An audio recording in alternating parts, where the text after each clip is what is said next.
24 hours a day.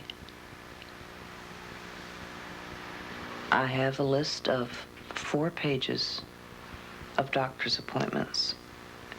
We went to private doctors, and we also went to the group that she belonged to.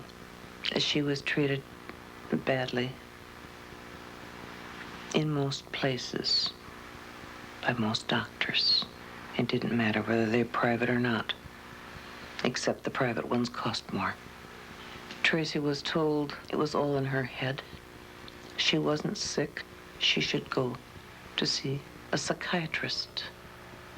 And that was one of the things that bothered my daughter very much. She was a proud girl. It got worse and worse. She hurt more and more. Hi, it's Tracy. Hi, Tracy. Hi. You're taking a lot more Dilaudid now. Well, what happened was I ran out of Vicodin ES, and so I decided I would just take the Dilaudid till it ran out.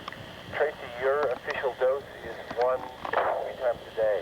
If you exceed that dose, the pharmacy calls us, the nurses, it sets off all sorts of alarms, and then they start looking at you like you're, selling drugs on the street. So I know you're not, okay? But if you and I decide on a given dosage for a certain prescription, you have to stick with it or let us know in advance that you're changing it. We've always wondered why you write the lowest dose. Well,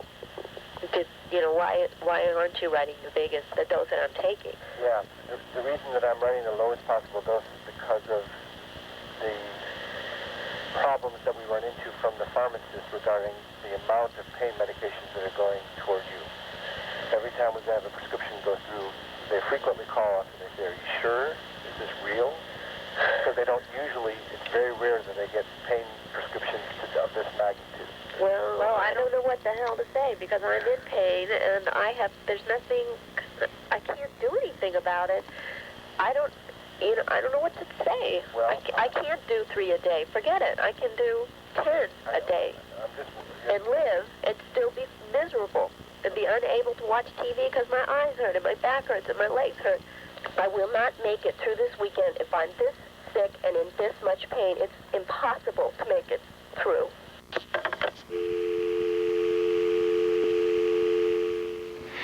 For someone like her, life really becomes a chore to just from moment to moment. She is really spending most of her time trying to accommodate her pain. And the lifestyle that someone like this has is terrible because their whole life is devoted to living with this illness.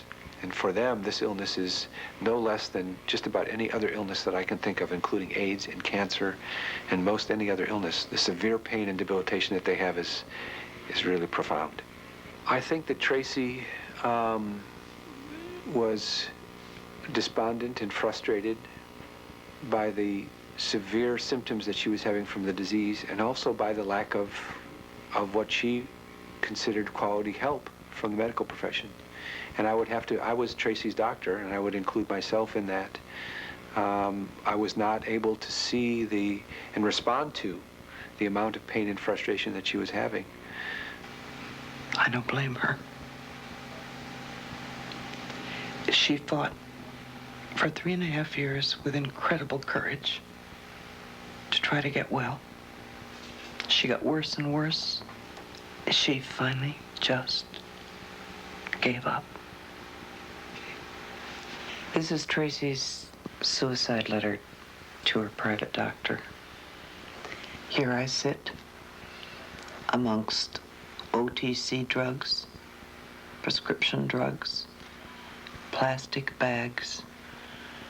My life is bags and drugs, bags and drugs. Every day I hung on the edge.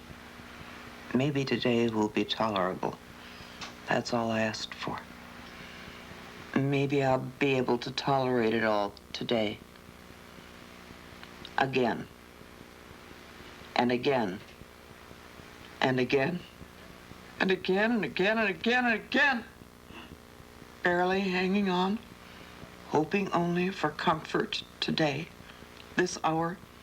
This half hour. Please, God, take the pain away. Just for a while.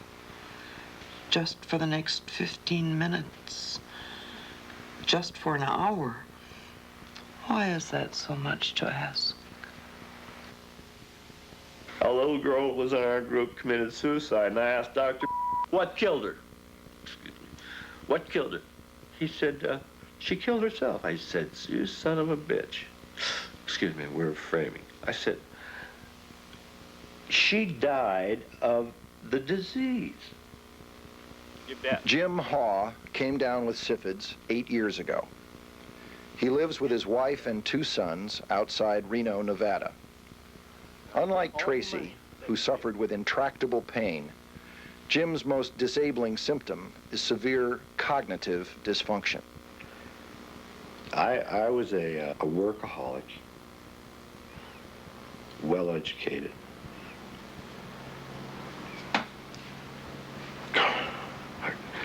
Involved in real estate. I was involved in real estate. I bought this 3,800 acres out here. I've built 400 homes. I was very involved. I was involved in all the counselors and the regents and all the people in town, very politically. And I got sick. For 2 years, I laid in bed 22 hours a day. Like so many other syphilis patients, Jim got little support from his doctor. He was a schmuck. I knew I had something terribly wrong, and I went in for a biopsy. He said, you're too young to have liver problems. And it's all in your head anyway. And you're overweight. And you're lazy. And you're lazy.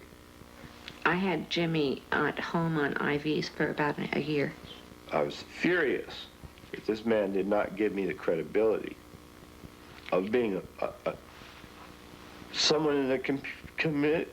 You know, I'm director of YMCA. I was till I got sick. I mean, you know.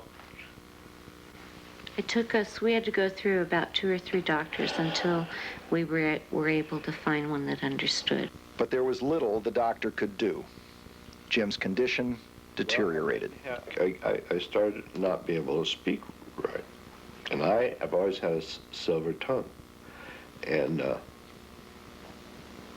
keep me on the spot. Yeah. You were always able to speak right, and then when you became sick, you started having trouble with... Then I got an MRI. MRI, and they said you've got punctate lesions in the forefront of your brain, which causes speech problems and walking problems, balance, yeah. But I don't know. Memory. So I remember every nickel that happened 20 years ago. I remember everybody.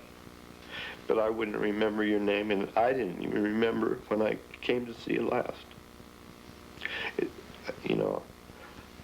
Very little short-term memory. No, almost none. This afternoon, Jimmy will go lay down and take a nap, and he'll wake up and he won't even remember that this happened. He may have seizures all afternoon, and he won't remember that that happened. And he doesn't realize a lot of times that he's sick. Everybody says you should live one day at a time, but when you get into a situation like this, you do live one day at a time. One day Jimmy may wake up, and that day he can't speak.